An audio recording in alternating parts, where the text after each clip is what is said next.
he would have been a better quarterback if he hadn't played defense. Mm-hmm.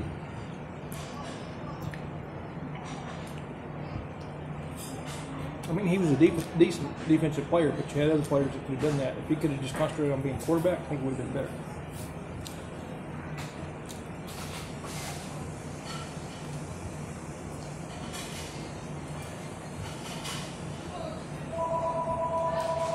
That's when you were playing, though, right? Yeah, Jake became started quarterback my senior year. Yep. Jared McCormick tore his knee up against Poto. Yep. We played Daniel Wood a couple of games when we struggled. We got stomped at CAC. And we lost at home to CAC. Mm-hmm. And if I remember right, Joe started Jake next week against Nashville. Yep. Because we went to Nashville and got bombed. Yep.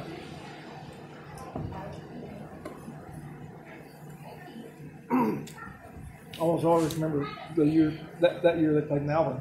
Mm. That was the highest scoring high school game of the year I've ever watched.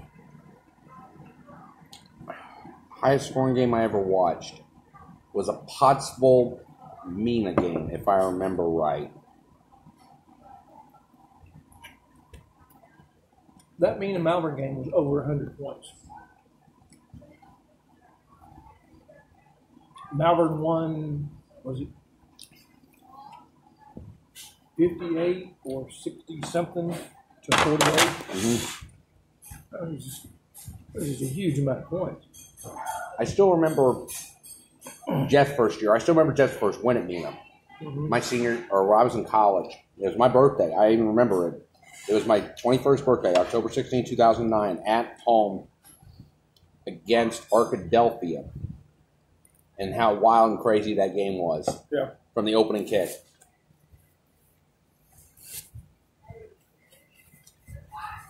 And how back and forth the finish was. You remember our first year broadcasting together when Mina played Hot Springs. Mm-hmm. The year of the comeback kids. There were so many games that season that Mina was behind. No, it was the second year. It was Tim's first year. Oh, okay. It was Tim's first year. You're right. Because I remember... Yeah, Tim's first year. Because remember the Hot Springs game our first year was a rain delay and Jeff got mercy ruled. Mm-hmm. And the second one we went to Hot Springs. That's right. And I remember we trailed 30. Mina trailed 28-6 at halftime. Sage got picked off first play of the third quarter, I think, or second play of the third quarter for a touchdown. And you think it's over then? Yeah, because I remember we went to break. I remember telling you we're going to be out of here, and we'll be out of here in 45 minutes because they're going to get mercy ruled. But then they come back. They got to within a field goal and winning. Had tied the game and missed the extra point. Yep. And Hot Springs drove down, and Tim got a flag because he said there were 12 men on the field. He did something, and they kicked the game-winning field goal. They kicked the game-winning field goal, missed it. Then they called it back, let them kick it again, and they made it. And there were 12 men on the field, if I remember right.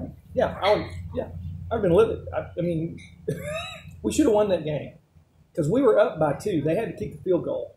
No, it was an extra point. We had tied the game. Oh, okay. We came back to tie the game. Okay, right. And we missed the extra point that would have put us ahead. And Hot Springs drove down and kicked the game-winning field goal. And Tim was livid because there was 12 men on the field. Now, we just almost won that game. Well, ball rights probably should have won that game, but probably should have. But the interception in the third quarter, yeah. If you have a mistake back, if we had that mistake back, yeah, we would have won the game. But that was one of the more incredible comebacks I think we've ever covered. That probably was the most incredible comeback we ever covered. Yeah, 28-6 after. You pretty much call thinking you're about to be walking out the door. You're going to be out the door. And Hot Springs early in the season playing there. Yeah, we shouldn't have been able to come back from that. Yep. But that team had a lot of character.